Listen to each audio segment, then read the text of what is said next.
conversation had been whispered in the front hall. All of this conflict and worry, and then she was just gone. At first they thought she'd stayed over at a friend's house. After she'd been missing 2 days, Wendy had filed a police report. The police were sympathetic, but not too helpful.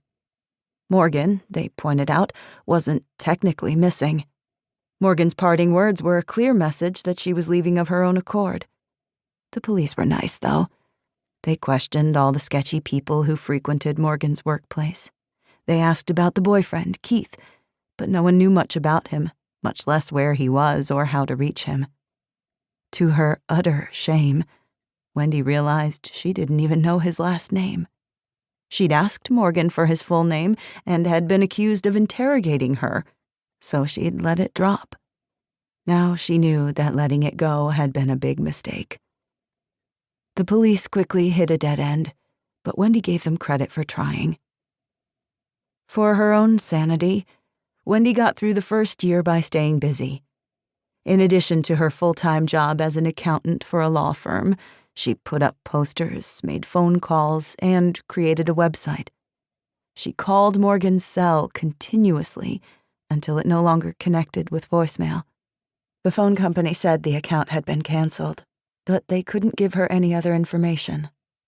She still checked the website every morning for comments, even though they never led to anything concrete.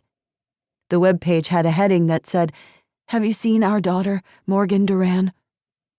Below, she'd posted a collage of photos of Morgan, along with her physical description. 5'6", slender build, brown eyes, dark brown hair, medium tan skin.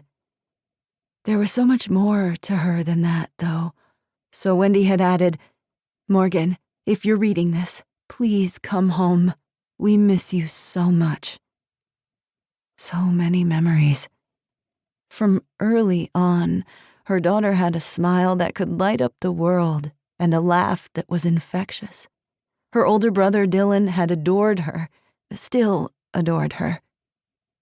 As time passed, she and Edwin would only talk about Morgan in bed, the darkness making it easier for her to spill out her grief and worries. Although Edwin denied it, Wendy got the impression that he thought Morgan was dead. He never said as much, probably because saying the words aloud would tear them both in half. But she got the message all the same. What he'd said was, "I'm just as devastated as you are, but I think we should be prepared for the worst." She would never be prepared for the worst. But this in-between state, the not knowing, was just as bad, eating her up from the inside out.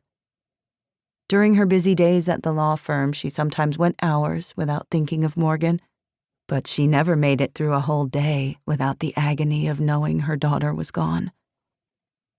Dylan had suggested that all three of them send in a vial of saliva to both 23andMe and Ancestry.com so that their DNA was on file, just in case. She did it, but her just in case included a scenario in which Morgan was in a coma in a hospital somewhere, unable to be identified, and when the DNA was matched and they rushed to her side, the sound of her mother's voice would bring her back to consciousness and lead to a full recovery. After the first 2 years, friends and relatives had stopped asking, knowing that if there was any news, they'd be notified. Occasionally, there would be an article or video segment online about a missing person, someone who turned up after having been missing for years and then subsequently reunited with their family. None of these were gentle stories. The subjects were never the victim of amnesia. None of them had been out of touch with their families due to a misunderstanding. Usually, horrific things had happened to them, things Wendy wouldn't wish on her worst enemy, but for some reason, people felt the need to forward these news stories to her as if to say, "See, it's not hopeless, it still might happen." Giving up wasn't an option, so she kept on searching online, checking in with the police, and reading the comments on the website, as if her efforts alone would lead to a happy ending. Today, she stayed home from work on Morgan's birthday because someone needed